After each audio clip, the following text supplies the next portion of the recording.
You ask Tiger to solve. This deals with linear equations with one unknown. The final result is m equals 4/5.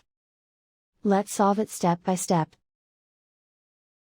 Simplify the expression. Expand the parentheses. Simplify the arithmetic. Multiply the coefficients. Group all m terms on the left side of the equation. Subtract 7m from both sides. Group like terms.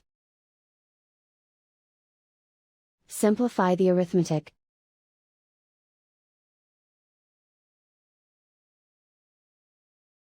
Group all constants on the right side of the equation. Subtract 4 from both sides. Simplify the arithmetic.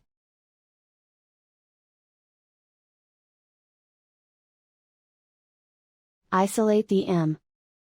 Divide both sides by -5. Cancel out the negatives. Simplify the fraction. Cancel out the negatives. And so the final result is m equals 4/5.